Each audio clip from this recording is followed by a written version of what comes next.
Very early on, it was decided that our finance policy could be summed up in one abbreviation and three small words: YOLO, max, out, debt. Our initial strategy was to take on a large amount of long-term debt, close to the maximum allowed in the early years, and use this money to hit the ground running. We would be financially ready to introduce a new product before the majority of our competitors, and we would spend heavily on marketing and promotion. In hindsight, we were too conservative with our borrowing and spending in the early rounds. A number of other teams, particularly Chester, spent a great deal more than us on marketing and promotion, leaving us playing catch-up rather than being the pace setters. After the first round, we still had over $34 million in unutilised cash, which we should have invested.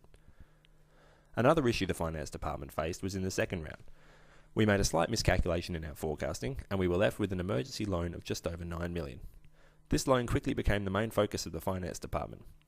All energies were focused on getting rid of the debt, and in future rounds we spent more conservatively and borrowed extra to ensure a healthy cash buffer at the end of each round. Anything to avoid the dreaded loan. This brings us to Team Andrew's success measures. Having this extra cash lying around had a negative effect on our asset turnover. In round 3, we'd hit a low of 0.95 for this, but over the rounds we managed to steadily increase it, finishing at a healthy 1.54. By ensuring only a relatively small amount of cash was left over after each round, we managed to raise this figure, finishing with a rating of 1.18, which left us in 4th place. Later, our efforts turned to improving Andrew's stock price. By retiring stock, paying off long-term debt and improving our credit rating, we saw our share price improve from a low of $1 in round 4 to $78.27, an increase of 7,800%. Our share price is comparable with stocks such as CommBank and Macquarie Bank near the $80 mark. However, it was no match for the likes of our other 4 human-controlled opponents, all of whom recorded share prices above $100. In regards to average market share, we finished with a rating of 14.27, which left us in 5th place.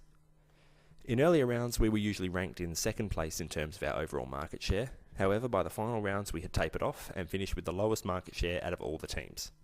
In the earlier rounds, we seemed to be sacrificing profits for a greater market share.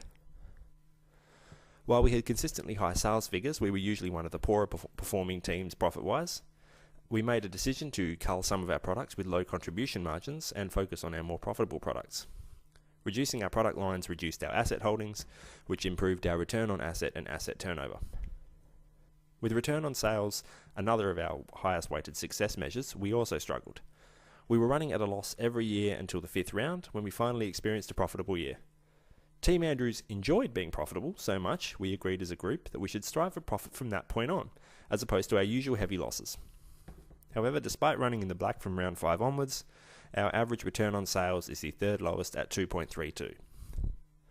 Too many rounds of high sales and low to negative profit crippled this figure in the first half of the simulation, with no hope of recovery toward the end. The same can be said on our return on expenditure.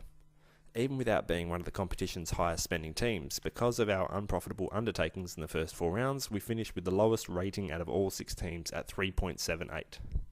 To summarise, for Team Andrew's success measures, we initially performed well in areas such as share price and market share, and consequently gave them high weightings, with no weighting given to cumulative profit. Unfortunately, our non-profit business model turned out to be less than ideal for this simulation, and had a detrimental effect on all of our success measures.